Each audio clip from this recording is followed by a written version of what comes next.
laissez-moi vous présenter la marque qui sponsorise cet épisode. Mogul by Enzo est une marque de montres dédiée aux ambitieux et aux entrepreneurs qui souhaitent atteindre l'excellence et devenir des personnes responsables. Pour plus d'informations et de renseignements, cliquez sur le lien dans la description. Qu'est-ce qui a été vraiment le plus compliqué pour toi? Est-ce que c'est le fait qu'on ne te soutienne pas? Est-ce que c'est la famille? Est-ce que c'est les épreuves du business? Est-ce que c'était vraiment le truc, tu te dis, Le manque de soutien. Le manque de soutien. En fait, j'avais un cercle même d'amis, tout ça. Enfin, il y a un énorme fossé qui s'est créé. Il y a beaucoup de personnes que j'ai sorties de ma vie, qui sont sorties naturellement, en fait, parce que on n'est plus du tout alignés sur les mêmes valeurs, les mêmes... voilà, quoi, ça ne matche plus. C'est comme ça. Parce que on évolue différemment. Chacun évolue différemment. Et donc, mais je regrette rien du tout. Ma vie, pour rien au monde, je changerais. Ok, c'était une des questions. Ouais. C'était si t'avais quelque chose à refaire, est-ce que tu referais quelque chose, tu changerais rien? C'était quelque chose à changer. Alors, je me serais formée bien avant.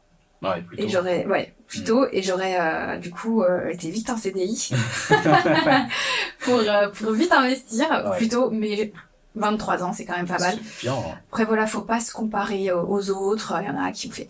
Il faut y aller à son rythme, faut y aller, c'est tout. Faut pas avoir peur d'y aller. Il faut se lancer. Et pour moi, la plus belle leçon, c'est après la peur, il y a le bonheur. Oh, d'accord, je vois. Et ça, c'est... Après la peur, il y a le bonheur. Ouais, parce que j'ai eu pas mal d'épreuves où j'avais peur. Et je me suis dit, il faut que je le fasse. C'est juste une barrière de mon esprit, en fait. C'est une barrière invisible, ça n'existe pas. La peur, ça n'existe pas, en fait. C'est des croyances. Il faut y aller, c'est tout. Et une fois qu'on a réussi à traverser cette peur, on se sent vraiment libre, libéré, plus léger, plus en paix, plus fort aussi. Plus fort aussi. Et ça, c'est dans tout. Que ce soit... parce que moi, une de mes plus grandes peurs, c'était de parler en public. Je l'ai fait, j'ai bégayé, mais je m'en fiche, je l'ai fait. Parler devant 50 personnes lors d'un séminaire, je l'ai fait aussi. Là, ici, c'est pareil, j'appréhende un petit peu, mais au final, Mais ouais, tout se passe bien, c'est naturel, tu vois. C'est ça. Parce que, pourquoi j'avais peur, manque d'estime, manque de confiance, d'estime de moi-même, parce que j'ai toujours été rabaissée dans l'enfance ou même dans mes relations amoureuses. Ouais. J'étais pas avec des bonnes personnes qui me poussaient pas, en fait, vers le haut. Et tout ça, ça vient de l'enfance, de mes parents aussi, ce qu'ils ont vécu. Et donc, eux, ils ont toujours été rabaissés. Donc, c'est pas de leur faute, ils ont fait de leur mieux aussi pour notre éducation.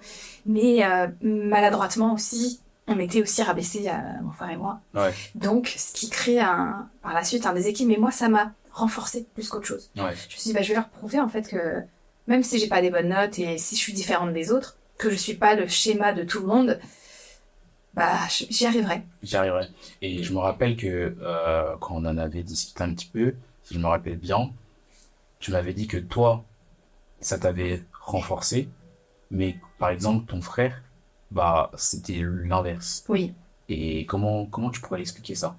Mon frère, c'est la force de caractère. Mon frère, c'est quelqu'un de très gentil, mais il n'a pas du tout confiance en lui non plus. Donc, il est très négatif, très angoissé, peur de tout, un peu comme ma mère. Non, et moi, j'ai ce côté positif de mon père.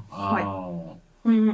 D'accord. Il me dit, j'aimerais avoir ta force de caractère, j'aimerais, toi t'y arrives et pas moi, je comprends pas. Et je lui dis, il faut que tu changes ton état d'esprit, il faut que tu t'en sortes tout seul. Parce qu'avant, pendant 10 ans, je l'ai un peu porté. Et je me suis dit, là non, je peux plus rien faire pour toi. Il faut que ce soit toi qui le fasses. Donc il l'a mal pris, forcément. Il a dit, tu m'abandonnes. Je lui ai dit, non, je t'abandonne pas, je te rends service. Ouais. Mais ouais, parce que en fait, je me rappelle que tu m'avais dit que selon toi, tu pensais que potentiellement, il y avait aussi un truc par rapport au fait que quand ta mère te portait toi, elle était plus joyeuse ou quoi, et que c'est peut-être pour ça que toi, aujourd'hui, t'étais plus positive. C'est ça. En fait, quand ma mère était enceinte de mon frère, elle était très angoissée. Pourquoi? Parce qu'elle a perdu un enfant avant d'avoir mon frère. Donc, elle avait peur de perdre aussi cet enfant qu'elle portait, donc mon frère. Donc, elle était très angoissée. Et donc, apparemment, la mère peut transmettre ces angoisses-là au fœtus, à l'enfant, et que ça se développe par la suite. Et quand ma mère était enceinte de moi, elle était très joyeuse, très bien, très positive, très... C'est marrant, hein. Ouais. C'est peut-être de là que viennent potentiellement... Bon, après, il y a plein de choses Oui, qui se font après, il y a hein, un facteur aussi, mais ça vient aussi de là. une fois qu'on est né, il y a plein de choses. Mais, parce que au final, je me rappelle, je t'avais posé la question, je m'étais dit, mais vous avez eu la même éducation, vous avez eu les mêmes parents, vous avez pratiquement vécu un peu les mêmes choses à la maison, Exactement. mais pourtant, bah, vous n'avez pas le même caractère et tout, donc vous êtes deux personnes différentes, mais dans des, on prend deux circonstances identiques, bah, vous réagissez pas pareil, alors vous avez eu et, bah, ça vient peut-être de là, justement, ce fait que cette angoisse qui a donné ça, un peu, peut-être à ton frère, alors que toi, bah, elle était plus en paix, plus joyeuse, et qui a fait que, bah, toi, tout de suite, tu te dis, ok, je vais vous montrer, je vais y aller, et c'est vraiment intéressant, hein, je trouve. Exactement. Je pense.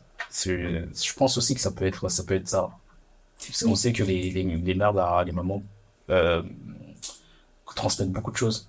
Exactement. Mais c'est vraiment fort. C'est vraiment fort. Ça explique beaucoup de choses sur, après, potentiellement, la personnalité de la personne, ses croyances un peu plus profondes, ses blocages, Tout à etc. fait. Puis, c'est vrai que, par exemple, mon frère, il allait beaucoup avec ma grand-mère en voyage. Ma grand-mère, je l'ai jamais vraiment aimée parce qu'elle avait... c'était quelqu'un de nocif, ma grand-mère. Manipulatrice. Très sévère, très... Ah, Et donc, lui, il allait beaucoup avec elle. Ah, Et je pense qu'elle devait le battre un peu. ah ouais, tu penses? Par la suite, après, mon frère, il se faisait taper à l'école, il y avait des bleus. Moi, je me laissais pas faire. Moi, c'était hors de question de taper dessus, je sautais sur la personne. Moi, je me laissais pas faire, par contre. Mais c'est vrai que lui, je pense qu'il y a eu quelque chose, je ne sais pas encore. Mais c'est déjà arrivé qu'elle le tapait. Hein. Ah C'est ouais. déjà arrivé. C'est... Donc, il y a ça aussi. Ouais. Et les expériences qu'il a eues en amour, au travail, à l'école, c'était Non, rien que à l'échec. arranger. C'était Ouais. que se moquer, le taper, Voilà. c'était que du négatif. Ouais. Du coup, il a complètement perdu confiance en lui. Et jusqu'à aujourd'hui, là, Oui. du coup, Jusqu'à ok. aujourd'hui. Donc là, maintenant, toi, tu t'es dit, moi, je peux pas te porter, Non, il faut que je me éternellement, protège quoi. moi. Il faut que je me protège et que je pense à moi, à ma vie, parce que je suis quelqu'un d'entière et j'aime aider les autres. Mais au bout d'un moment, je m'éteignais. Je m'oubliais à vouloir absolument toute l'énergie que je donnais, ben moi j'en avais plus en fait. Pour moi. Et j'ai découvert que je souffrais de dépendance affective. Comment tu as découvert ça? Je l'ai découvert cette année, l'année dernière, pardon. L'année dernière. Au mois d'août. Et j'étais souvent attirée par des hommes qui avaient besoin d'aide. Pourquoi toujours attirée par des hommes qui avaient besoin de me sentir qui ont des problèmes, comme si j'avais besoin de... J'avais comme un manque, un vide, besoin de me sentir comblée en aidant les autres, toujours à aider. Mais au final, ces personnes-là sont négatives, du coup, moi, ça me vide, ça me fait dire, c'est pas possible. Ouais. Ou tomber amoureuse d'hommes qui ne ressentent pas la même chose que moi, ou peur de ne pas être aimée, peur de l'abandon. En fait, j'ai eu une prise de conscience énorme. Ouais. Je me suis dit, mais d'où ça vient? Et donc, j'ai fait des séances d'hypnothérapie. Ah oui, l'hypnothérapie non, c'est pas la régressive, c'est la normale. Ouais. Normal, oui. Ouais. Hypnothérapie. J'ai été voir une psychologue aussi, parce que j'ai voulu savoir tout ça. Je savais que j'allais m'en sortir. Je viens tout juste de m'en sortir. Hein. Okay. Ça a été très vite. Parce qu'en fait, dès qu'on a conscience et dès qu'en fait on a une prise de conscience et qu'on sait qu'on a un mot, c'est pas une maladie, hein, c'est juste un dérèglement, on va dire. C'est un pied dans la chaussure, quoi. C'est ça, c'est juste se dire, ok, il y a ça, ça c'est des traumatismes. Pardon, c'est un pied dans la chaussure, c'est un caillou dans la chaussure. Ouais. C'est ça, c'est ça vient de l'enfance, traumatisme de l'enfance, peur de l'abandon, peur du rejet, de ne pas être aimé. Ça, tout ça, ça vient de l'estime de soi. Pourtant, on ne dirait pas quand on dit, mais on dirait pas quand on nous voit et tout. Dans mon travail, pas du tout. Je suis bien confiante, mais c'est dans les relations amoureuses, humaines. C'est ça. Au début, c'était amical, parce que c'est pareil, amical, j'ai des copines, tout ça, qui étaient toujours dans le besoin. Et quand il y avait des conflits, je n'osais pas affronter les conflits. Je fuyais les conflits parce que je n'aimais pas les conflits, alors que si, il faut y aller, il faut s'affirmer, en fait. Ça remet des barrières. C'est ça, vouloir plaire à tout le monde, être la fille parfaite. Non. C'est pas ça. D'accord. Et donc tout ça, ça a été une grosse prise de conscience. On me sort, on est là, il y a un problème là. Il va falloir régler ça. Et donc, c'est en faisant ce travail sur moi. Psychologue. C'est ça. Et en commençant aussi à parler de mes ressentis, à dire aux autres que je les aime. J'ai commencé à exprimer mes sentiments auprès de ceux que j'aime. Okay. Et ça a tout changé. Ça a tout changé. Ça m'a libérée. Et j'avais avoué du coup à quelqu'un que je l'aimais, c'était pas réciproque. Hein. Et en fait, j'avais besoin de lui dire, même si c'est pas réciproque, mon grand-père, c'est vrai que j'avais perdu contact avec mon grand-père. J'ai repris contact, ça faisait 10 ans qu'on s'était pas vu. Et il m'a dit, tu sais, on est là, t'as rien à perdre. Dis-lui ce que tu ressens. Et puis, si c'est réciproque, tant mieux. Si ça l'est pas, tant pis. Et en fait, le fait de lui avoir dit, ça m'a libérée parce que j'étais angoissée. Je me disais, il y avait des signaux. En fait, je n'écoutais pas mon corps. Mon corps m'alertait, m'envoyait des signes comme quoi il fallait que j'arrête de m'accrocher à cette personne-là parce que ça n'allait pas marcher. Je le sentais au fond de moi. Ouais. Et c'est généralement, comme on sait toujours. Hein. On sait toujours, mais c'est comme si je voulais absolument ne pas écouter, m'accrocher. Je sais pas pourquoi. Hein. C'est vraiment, vraiment très. Mais du coup, moi, ça me fait penser au livre de Lise Bourbeau, Les 5 blessures de l'âme. Oui, je l'ai lu. Et juste, souvent, elle dit que ça vient. Enfin, il y a certaines blessures qui viennent du sexe opposé et certaines qui viennent du même sexe. Mais tout de suite, la question que j'ai envie de te poser, c'est quelle était ta relation avec ton père, du coup? C'est ça, ça vient de là, hein. C'est ça. Hein. Mm-hmm. La relation avec mon père, c'est ça. Mon père, ça a toujours été, il a toujours été absent. Toujours dit, j'ai un père, mais sans vraiment avoir un père, parce qu'il était jamais là. Donc ma mère, elle s'occupait de tout, quoi. Mon père, il travaillait de nuit, il a travaillé 30 ans de nuit, donc c'est compliqué. Et il a eu une enfance difficile aussi, donc il savait pas vraiment comment s'y prendre avec nous. Donc l'amour, c'était notre mère. Il nous donnait énormément d'amour. Mon père, il l'exprimait différemment. C'est vrai que j'ai pas beaucoup de souvenirs avec mon père, à part le ski, mais mon grand-père, par exemple, il m'a faire du vélo. J'aimais énormément mon grand-père parce qu'il jouait avec moi, il avait la patience avec moi. Mon père, il avait moins de patience. Donc, il a toujours été gentil. Hein. Bon, par contre, on pouvait pas trop s'exprimer, faire du bruit, c'était toujours rester calme en fait. Et nous, en tant qu'enfants, on a envie de s'exprimer, on a envie de jouer, de rire. On pouvait pas. On était très bridés. Fallait être discret. C'est ça que je dis à l'école, très discret, très renfermé, très ne pas. C'est intéressant ça. Comme si on ne devait pas exister, quoi. Ouais, se faire tout petit. Ouais. Et donc, c'est cette absence d'amour de mon père. C'est vrai que des fois, ça me frustrait parce que je voulais jouer avec lui. Il jouait un peu, mais après, il n'y avait pas vraiment pas comme avec ma mère, des câlins, des bisous, des je t'aime, et par la suite, moi, je pensais que mon père ne m'aimait pas. Et donc, il y avait une relation conflictuelle entre lui et moi depuis toujours. Hein. Je dis pourquoi avec ma mère, jusqu'à ce que j'ai une prise de conscience il y a 1 an, je dis pourquoi avec ma mère, j'arrive à être câlin, bisous, il n'y a pas de barrière, et avec mon père, il y a une barrière de quelque chose. Et à chaque fois, j'étais sur la défensive avec lui. Oui, direct. Dès qu'il me demandait ou il me parlait, tout m'énervait. En fait, je sais pas pourquoi. J'ai dit, il y a quelque chose à débloquer. Et un jour, je lui envoie un message et je lui dis que je l'aime. C'était une idée de toi? Ouais, c'est moi. Ça m'est venu comme ça. Ok. En fait, j'ai été vraiment...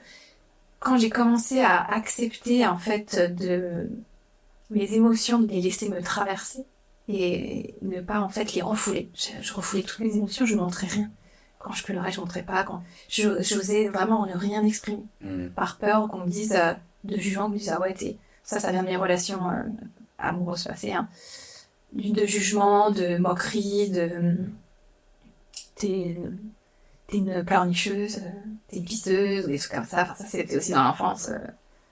Donc, ça nous crée, ça nous fait créer une carapace dont on montre pas nos émotions, pas paraître faible, mais en fait, c'est pas du tout de la faiblesse, c'est être humain et c'est merveilleux de montrer cette émotion.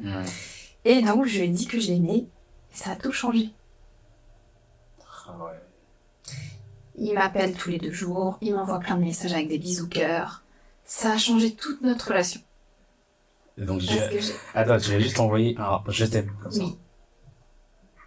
Okay. Je t'aime, je pense à toi. Et ça a tout changé. Incroyable.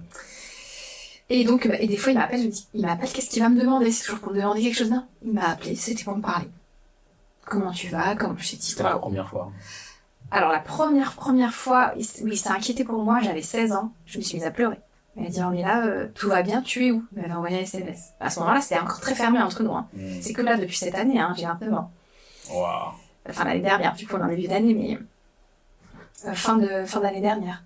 Donc, et je me suis dit, mais en fait, mon père, il s'inquiète pour moi. Waouh. Et donc, et puis ma mère, elle me dit, mais tu sais que ton père, il pense que tu ne l'aimes pas. En fait, tous les deux, on pensait qu'on s'aimait pas l'un l'autre. Alors que si. Moi, j'ai toujours, quand je voyais mes copines avec leur père, je disais, j'aimerais tellement avoir une relation comme ça avec mon père, fusionnelle. C'est marrant, ça. Ouais. Ça veut dire qu'il y a dû y avoir un jour où il s'est passé quelque chose, ou peut-être au fur et à mesure, il y a eu une distance qui s'est créée, et puis d'un coup, vous vous êtes dit, l'un et l'autre. C'est moi qui ai débloqué la situation. Oui. C'est toi qui as débloqué, mais au début, il y a dû avoir un truc qui a fait que vous vous êtes dit tous les deux que l'autre ne m'aime pas. Parce que sinon... parce qu'on se...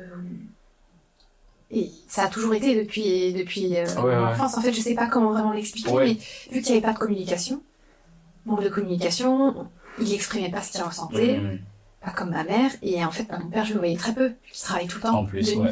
Donc c'est ça. Donc j'avais vraiment que ma mère. Je comprends tout le truc. Ouais. Ma mère, elle gardait des enfants, moi, j'ai aidé avec les enfants et tout ça. Et j'étais tout le temps accrochée à ma mère. Ok. Je capte le truc. Voilà, c'est ça. Et ma mère, elle prenait vraiment toute la place. C'était elle, la mère et le père, quoi. Enfin, c'était le pilier. Le pilier, ouais. Et j'admire ma mère parce que elle a vraiment enduré des moments très difficiles. Elle a toujours tenu pied pour nous. Elle a dit, je ferai tout pour vous, je me battrai toujours pour vous. Et elle l'a toujours fait. Franchement, c'est une patience incroyable. Incroyable. Parce que c'est vraiment en lien avec le business aussi. Ça, il faut pas se leurrer, il faut pas l'oublier. Peut-être qu'il y en a qui vont pas forcément y croire, mais c'est une réalité. C'est une réalité. Si tu te sens pas bien, si t'as des blocages avec tes parents, avec ton père, ta mère, ou quoi que ce soit, avec l'argent, le business, peut-être qu'il va fonctionner pendant un moment, mais il y a toujours un moment où ça va baisser, ça va échouer, etc. Et il y a des gens, ils n'arrivent pas à comprendre. Ils se disent, mais pourtant, je fais tout, je donne tout, je mets toute mon énergie, etc. Ça fonctionne pas. Oui, mais est-ce que tu as réglé tes problèmes avec ton père? Mais quel est le rapport? Est-ce que tu as réglé des problèmes avec toi-même? Est-ce que tu as réglé des problèmes avec l'argent, etc., etc. Quel est ton lien? Ouais. La vision, tout est question de vibration. On dit la loi de l'attraction, tout ça, c'est réel. Exactement, c'est vraiment vrai. Et c'est marrant parce qu'il y a pas longtemps, moi j'avais, j'ai voyagé au Japon il y a pas longtemps et j'ai eu un déblocage justement par rapport à ça. Je me suis encore mieux compris par rapport à l'argent, ma relation avec l'argent. Parce que moi j'avais aussi ce rapport un peu très économe, etc. que ma mère m'avait donné. Et en fait, au moment où où j'ai envie de partir au Japon, en fait, financièrement, c'était juste. J'étais en mode, est-ce que je pars ou pas? Et c'est là où je me suis dit, peut-être que c'était un test, c'est peut-être l'univers qui me teste pour savoir, pour me faire comprendre que, eh bien, l'argent, il faut que je me détache de l'argent, en fait. Tu vois? Parce que je l'ai compris un peu comme ça, je me suis dit, tu peux y aller. Parce que t'as quand même les moyens, tu peux. Mais est-ce que tu vas y aller parce que t'as trop peur? Tu vois? Alors que c'est la destination que t'as toujours rêvé de faire. Et là, je me suis dit, ok, je pense que c'est un test. Je pense que je vais en apprendre quelque chose. Ah oui. Ouais. Et vas-y, j'y vais. Et donc, j'y suis allé, j'ai kiffé. Et en revenant, tout ce que j'avais peur, tout ce Ça a dont levé j'avais des peur, barrières. ça a levé des barrières et il y a plein de choses qui se sont débloquées, etc. Enfin, et c'est incroyable. Et c'est pour ça que là, j'en parle. Pour toutes les personnes qui sont dans le business, ou même qui veulent commencer un business, pensez bien au côté euh, spirituel. Ça peut paraître peut-être un peu bizarre pour ceux qui ont pas trop ce côté-là, mais c'est une réalité et c'est pour ça que ma chaîne s'appelle comme ça, Spirit Success Money, parce qu'il y a vraiment ce côté esprit et il faut essayer de comprendre son état d'esprit, son mindset et tous les blocages qu'on a pour pouvoir en fait devenir vraiment quelqu'un de libre et d'indépendant. Parce que si t'es bloqué, tu te sens bloqué à l'intérieur de toi, en fait, tout à l'extérieur de toi finira par bloquer aussi. Tu verras pas les Exactement. opportunités, tu verras rien du tout. Donc c'est hyper intéressant. Alors du coup, on va continuer. L'entrepreneuriat pour toi, c'est quoi finalement? Être entrepreneur, ça signifie quoi pour toi?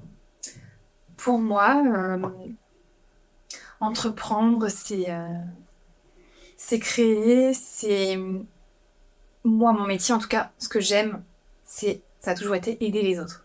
Hmm. Et donc à travers mon métier, c'est ce que je fais. J'aide les autres à gagner de l'argent. Donc, confiez-moi votre argent, je le transformerai en or. Ça j'aime bien. C'est ma devise. Confiez-moi votre argent, je vous rends plus riche. C'est ça. Ok, Et d'accord. donc, à travers mon métier, ce que j'aime le plus, c'est vraiment de, de rendre les gens heureux. Donc, de participer en fait à leur bien-être, leur bonheur. Il y en a plein qui me disent, on est là grâce à toi, j'ai pris confiance en moi. J'ai envie de continuer à investir. J'ai envie du coup, de quitter mon travail et de faire ça, ça, ça.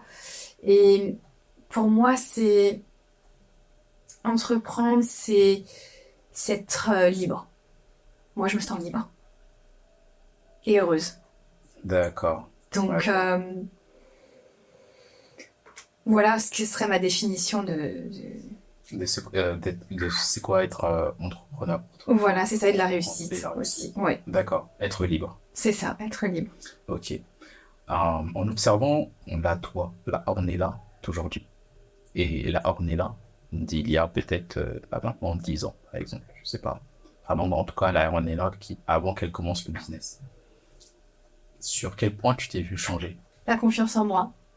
D'accord. La confiance en moi, l'estime de moi. C'est vraiment, dès que j'ai commencé à faire ce que j'aime. Mhm. Donc, l'immobilier, c'est vraiment une passion. Hein.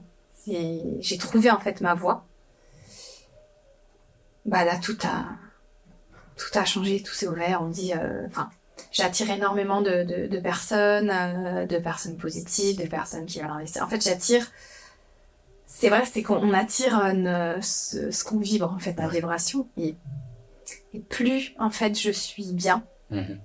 plus je me sens bien, heureuse, épanouie. On dit t'es solaire, t'attires, et c'est véridique. Ouais. Plus j'attire les personnes qui sont comme moi. Et c'est ce que je veux. Je dis je veux attirer des personnes comme moi. Comme toi, qui pense comme toi. Je pense comme moi, qui sont bienveillantes, qui sont respectueuses. Ça fait partie de mes valeurs. Hein. Nos valeurs qu'on a dans l'entreprise, ça fait partie de mes valeurs à moi. Donc, partage, la transparence, l'engagement, l'empathie, tout ça, l'écoute, le sens du service. C'est vraiment très, très important. Mm. Donc, C'est sûr, ouais, c'est vrai. c'est- La confiance et l'estime de toi, c'est sur ça que grand changement, ouais. Là, on est là d'avant, on n'allait pas forcément Pas du tout. Pas du tout. Pas du Ouais. tout. Je baissais tout le temps la tête quand je marchais. Ah ouais. Ça, ouais, non, il faut être fier. Faut avoir la tête haute. Le regard des autres, je fuyais. Mm. J'avais peur un peu de tout. Et j'ai peur de rien. Aujourd'hui. On t'arrête plus là. Non, D'accord. on n'arrête plus. Ok. Est-ce qu'il y a une différence pour toi entre la discipline et l'habitude? La discipline, j'aime pas trop ça, moi. T'aimes pas ça? Non. Moi, je fais ce que j'ai envie quand j'ai envie. Pas me dire, je me lève à 6 heures, je vais courir 1 heure, je vais faire ci, Non, non, moi, j'écoute mon corps. Avant, j'étais très disciplinée, même quand mon corps, il me disait, non, n'y va pas. Non, fallait que ça soit comme ça, comme ça, comme ça. C'était très à la militaire. C'est ça, la discipline, c'est faire vraiment... Ouais, peu importe les états d'âme, tu Voilà, c'est ça. Voilà. Non, non, aujourd'hui, j'écoute énormément mon corps. Ok. Et j'ai besoin de me reposer. Avant, je culpabilisais de me reposer ou de faire des grasses mat. C'était tout le temps travailler. Et non, il faut se jeter là, il faut faire ci. Non, en fait, il faut écouter son corps. Moi, je dors 8 heures par nuit. J'ai ma routine. Hein. Je pense que c'est bien d'avoir une routine. Voilà, je dors 8 heures par nuit. Je suis plus productive le matin. Je bosse bien le matin. Ça peut m'arriver que je puisse bosser 8 heures par jour, voire 9. Je suis pas là à faire des heures pas possibles comme je faisais avant. Parce que maintenant, j'ai une équipe avec moi. Et je fais beaucoup de sport, entre 4 à 5 fois par semaine. J'ai commencé à lire aussi pas mal, sur le développement personnel, la santé mentale, faire du yoga, du pilates. Avant, c'était beaucoup musculation, crossfit. Là, maintenant, c'est beaucoup plus en profondeur. Et paix intérieure, du bénévolat aussi. Bah, je m'occupe beaucoup de mon grand-père, maintenant. Et je donne aussi pas mal de choses au Resto du Cœur. Le fait de faire du bénévolat, ça m'a énormément ouverte aussi. Donc non, moi, je suis pas pour la discipline. Je suis plus pour s'écouter. Faire ce qui est bon pour soi. Ouais. D'accord. Voilà. Ok, très bien. Et du coup, est-ce que dans tout ça, parce que il y en a qui diraient ou qui pourraient te dire, oui, mais à un moment donné, bah il y a des choses, il y a des choses que je suis obligé de faire. Tu vois. Ce que j'aime pas faire, je le délègue. Je fais que ce que j'aime faire. Ok. Ouais, ma mère m'a toujours dit, on fait pas toujours ce qu'on aime. Je dis, ah bon? Bah moi, si je veux faire ce que j'aime. Donc, le ménage, j'aime pas trop ça. Bah, j'ai quelqu'un qui vient faire le ménage chez moi. La vaisselle, j'aime pas trop ça. Bah, j'ai un lave-vaisselle. Enfin, je trouve toutes les solutions qu'il faut pour vraiment que je me concentre sur vraiment ce que j'aime faire. Ce que j'aime le plus dans mon travail, c'est être en relation avec les clients. Les avoir au téléphone, les conseiller, les guider. On m'a dit un peu, tu serais pas peut-être coach plus tard, en développement personnel, faire de la formation. Je dis, pourquoi pas, par exemple, vraiment me concentrer sur ce que j'aime le plus. Le sport, j'adore le sport, j'aime voyager. Qu'est-ce qui va me permettre, en fait, de faire ce que j'aime, vraiment tout ce que j'aime et ce que je n'aime moins, ce que j'aime moins ou ce que j'aime pas, le déléguer. Ok, ah ouais, ça c'est intéressant. Mais au début, imagine, parce que maintenant, le choix au début. Voilà, t'as une équipe, donc tu peux déléguer. Mais au début, ouais, t'as pas le choix. Ah, au début, ouais, j'ai eu du mal à déléguer. Tu dois faire ce qu'il faut faire, parce que sinon tout business, aujourd'hui, je me verrais plus sans bras droit. Sans assistante, je me verrais plus du tout. Ouais. Ah non, parce que c'est sûr, quand on est dans une entreprise, au début, on fait tout. On est tout seul. On est tout seul, on fait tout. Et donc c'est pour ça que je disais, il y en a qui me diraient, ouais, mais au début, il faut faire les trucs qu'il faut faire, faut pas, parce que même si t'es là, parce que si t'es là en disant, ouais, non, là, je me sens pas bien, je ferai ça, là, mais là, t'as pas le choix. Mais en fait, t'as un état d'esprit différent, c'est différent à ce moment-là, tu t'as pas le choix. C'est ça, c'est ce qu'on disait au début, il faut faire des choix difficiles pour pouvoir ensuite avoir la vie, entre guillemets, facile ou que t'as maintenant aujourd'hui. Exactement. C'est parce que t'as fait ces choix difficiles-là à cette période-là, qui t'ont permis aujourd'hui retenez bien ça, c'est super important. Tout à fait, parce que c'est des horaires de dingue. C'est un équilibre, mais il y a aussi l'équilibre dans le quotidien, mais aussi l'équilibre, je dirais, temporel. C'est-à-dire que tous les efforts et tous les sacrifices que tu as fait dans le passé, en fait, maintenant sont récompensés dans le fait que tu es délégué et tu fais vraiment essentiellement ce que tu aimes. Exactement. Parce que t'as fait tout ça. Exactement. Et moi, je me suis dit, c'est vrai que la première année, quand je travaillais de 6h du matin jusqu'à minuit le soir, je me disais, mais en fait, je redeviens esclave. J'aime ce que je fais, mais je redeviens esclave de mon travail. Et c'est pas le but. Et j'avais pas vraiment de liberté au final, même si je pouvais travailler d'où je voulais. Je dis, en fait, je profite même pas de mes parents. Ils me disaient, on est là, t'es tout en train de travailler, tu viens nous voir, mais en fait, on ne voit pas. Et je me suis dit, non, là, il faut que je change ça. Il faut que je délègue. Mais au début, j'avais peur. Le déléguer aussi. Si j'arrive pas à payer mes salariés, comment je fais? J'ai ces peurs-là. Si je fais pas assez d'argent, si je suis pas assez rentable. Si. En fait, si je délègue, je vais me dégager du temps pour faire plus d'argent. Et donc, et puis je crée de l'emploi aussi. Et donc, c'est que du bénéfice, en fait. C'est que bénéfique pour tout. Donc, aujourd'hui, j'ai plus de temps pour moi, pour ma famille. Et pour faire ce que j'aime et continuer à développer ça. Top, incroyable. Ok. Comment tu as géré tes peurs? Comment tu as géré tes peurs et tes doutes? Comme je disais tout à l'heure, y aller, foncez. Ouais. Parce que Foncez. généralement, quand ça t'arrive, Même si on a peur, faut y aller. voilà, toi c'est ce que tu. C'est ça, conseilles. faut y aller. En fait, sinon, tu vas avoir des regrets. Ou t'as rien à perdre. Et bah, tant mieux, ça marche pas, tant pis. C'est comme dans toutes les relations, dans tout. Je me disais, pourquoi j'ai peur? J'ai peur, mais j'y vais quand même dans ce que j'ai envie de faire, dans l'entrepreneuriat, dans tout, mais dans les relations sentimentales, se dévoiler sentimentalement. J'avais ce gros blocage-là. J'ai dit, j'y vais, je m'en fous, je lui dis que je l'aime, et bah, c'est pas le réciproque, c'est pas grave. C'était une de mes plus grandes peurs. Et ça m'a libérée. Ouais. Mais totalement. J'avais carrément des douleurs, en fait, c'est pour ça, c'est vraiment le corps qui parle, c'est que tout ce qu'on refoule, toutes les émotions qu'on refoule, elles ressortent en mots dans notre corps. Ouais. Moi, j'étais bloquée du dos, je ne dormais pas la nuit, je faisais des crises d'angoisse, j'avais des douleurs au cervical, j'allais toutes les semaines chez la kiné, elle me disait, oh, là, qu'est-ce qui se passe en ce moment? Je sais que c'est dans ma tête, tout vient de là, c'est les pensées. Et une fois que j'ai exprimé ce que je ressentais, ça a disparu. Toutes les douleurs ont disparu. C'est incroyable. C'est fou, hein. J'ai appelé ma kiné, je dis, bah, j'ai plus mal. J'ai plus besoin de dire au revoir. Chômage. Mais, qu'est-ce qui s'est passé? Je dis, bah, je vous expliquerai quand on se reverra. Mais c'est vraiment réel. Les pensées, ça développe des mots. Des pensées négatives et ça développe des angoisses, des peurs, tout. À l'intérieur. Du stress. Ça nous empêche de dormir, de l'anxiété. Moi, l'année dernière, j'ai eu tous les symptômes possibles avec une séparation, dépression, tout. Et je me suis dit, mon entreprise, il faut pas que je sombre, parce que mon entreprise, en plus, t'avais déjà... Ah ouais, j'ai dit non, il faut sûrement pas que... Et ça a bien tenu. Bah, t'as eu raison. Et c'est ça qui est intéressant, c'est parce que t'as eu quand même t'avais quand même ce background, on va dire, développement personnel, parce que ce qui se passe quand on n'a pas ça, c'est qu'il y en a, ils continuent pendant des années, et des années, et des années comme ça. Ils s'écoutent pas. Et, ok, bah, le business, il continue à le faire marcher, à le faire tourner, donc il y a du chiffre qui rentre. Et à un moment donné, bah, soit c'est eux qui partent en burn-out, ils crament, soit c'est en fait, c'est leur business qui s'écroule. C'est ça. Et moi, je dis, j'aime tellement ce que je fais, et là, je commence à ne plus avoir envie de rien. Je dis, non, ça va pas du tout, il faut que des fois, le matin, j'arrivais même pas à me lever. Je dis, mais comment ça? C'est pas moi, là. Oh, réveille-toi. Alors, on est là, réveille-toi, lève-toi. C'était vraiment, il y a que toi, en fait, qui peut t'en sortir, pas les autres. Et pareil, c'était peur d'être seule, je me suis retrouvée seule, vraiment toute seule.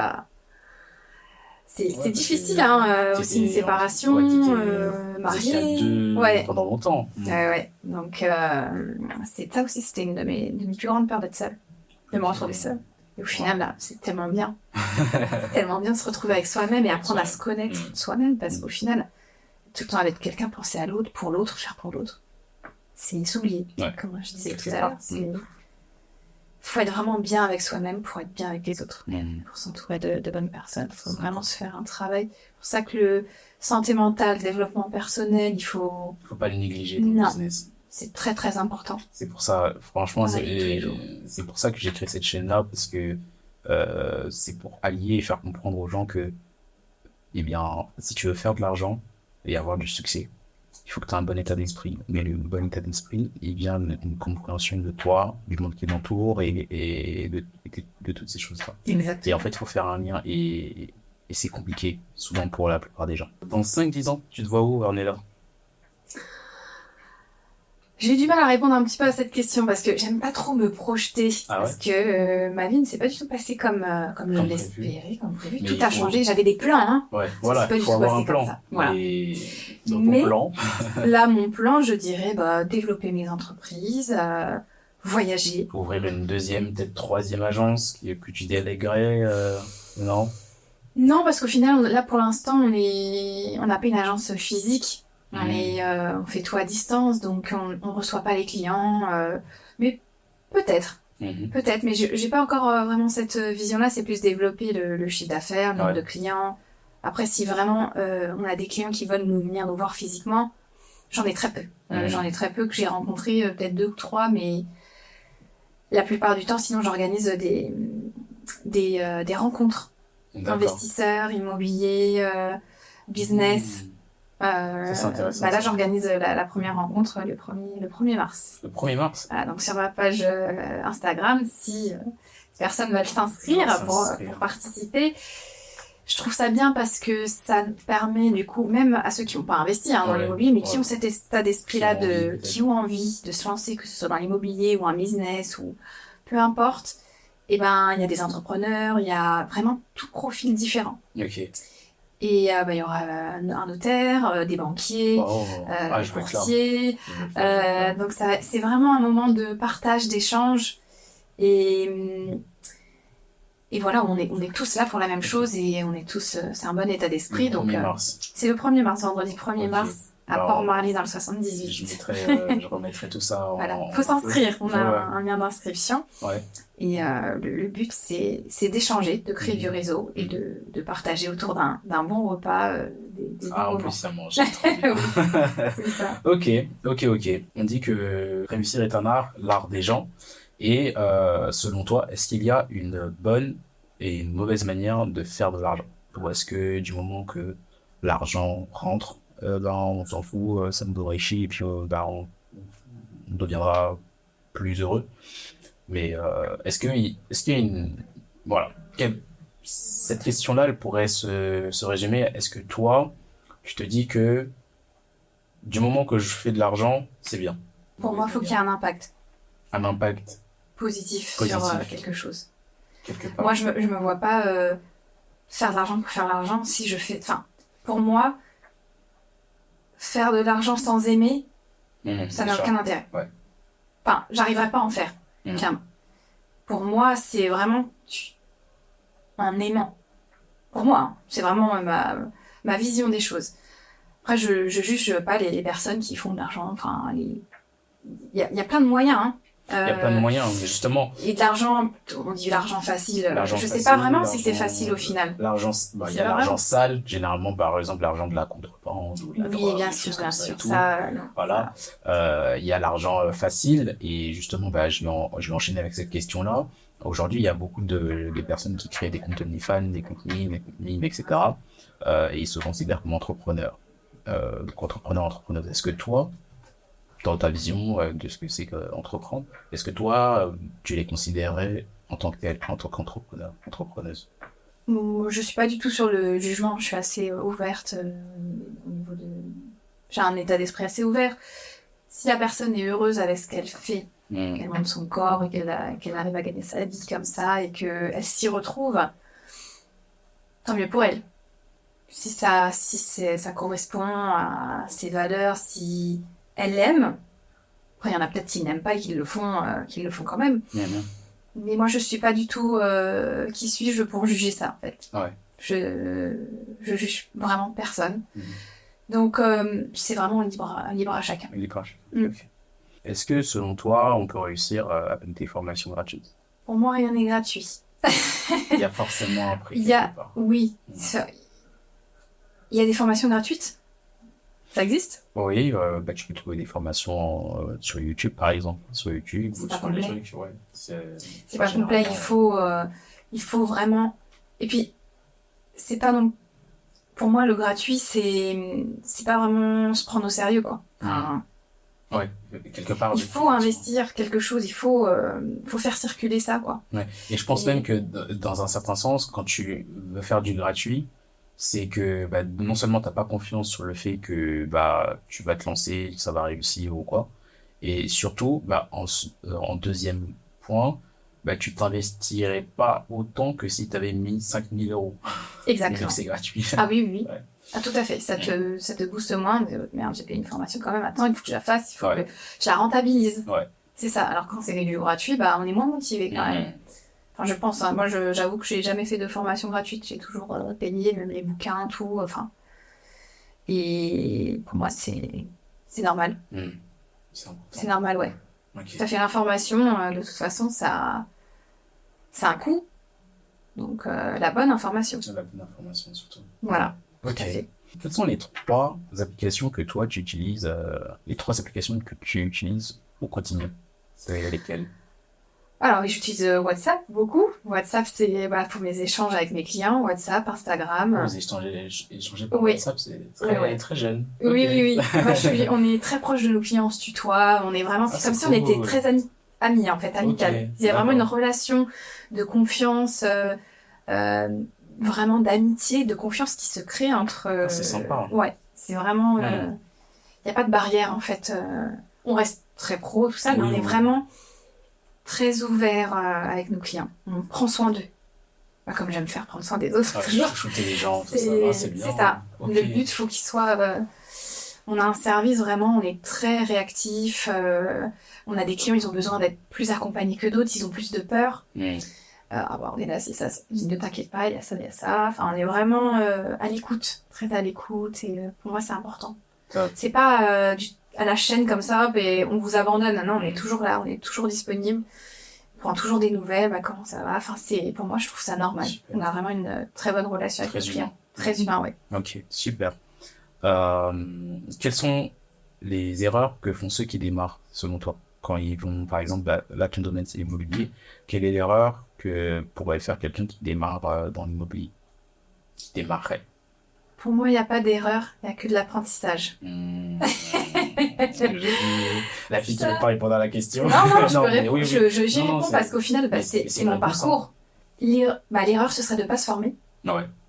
et de ne pas être accompagné en immobilier. Mais dans tous les cas, peu importe le business, il faut se lancer.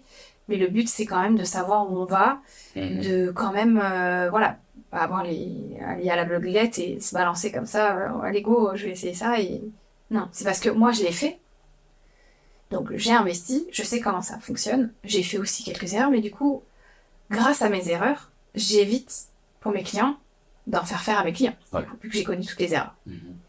Donc, voilà, vraiment dans l'immobilier, il faut se former ou se faire accompagner pour avoir un investissement qui tourne, qui rapporte, est rentable, et de le faire le moins d'erreurs possible. De quelle manière prends-tu soin de ta santé mentale, toi, au quotidien? Le sport. Ok. Le sport, les massages, je me fais masser, pas mal, je prends une masseuse. La musique. La musique? Je suis beaucoup à la musique. La danse. Ah, tu danses aussi? La salsa. Ok. Salsa, bachata, tout ça. D'accord, ok. Ça m'a énormément aidé, ça aussi, à lâcher prise. Être moins en contrôle des choses. Avec, se laisser guider. Corps, Voilà, tout ça. exactement.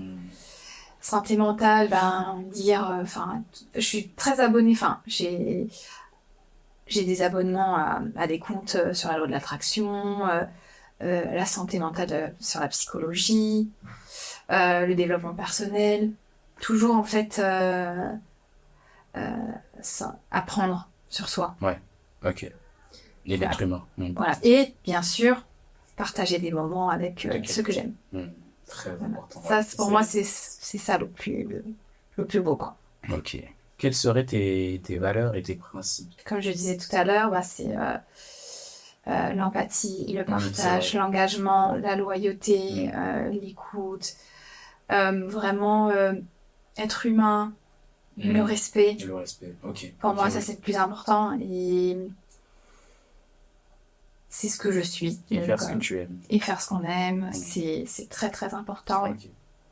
D'accord. Je te remercie, Ornella, d'avoir participé à cette interview. J'espère que tu as pris autant de plaisir que moi j'ai pris du plaisir. Et franchement, c'était un réel plaisir de t'avoir. On a vraiment pu voir en plus une partie un peu de développement personnel. Moi, c'est ce que j'aimerais un peu plus développer dans les prochains épisodes. Donc, merci à toutes les personnes, tous les ambitieux et ambitieuses qui ont regardé cet épisode. N'hésitez pas à liker, à partager à quelqu'un que ça pourra inspirer. Je pense que là, ton histoire va pouvoir inspirer énormément de personnes, énormément de femmes aussi. Et voilà. N'hésitez pas à vous abonner et à nous dire ce que vous avez pensé de cet épisode dans les commentaires. Merci beaucoup et à la prochaine sur Spirit Sex Money. Bye bye. Merci beaucoup d'avoir regardé cette interview jusqu'ici. N'oublie pas de laisser un like, de commenter ce qui t'a le plus marqué dans cette interview, de partager à quelqu'un qui pourrait être intéressé et surtout de t'abonner pour ne rater aucune autre des prochaines interviews. Sayonara.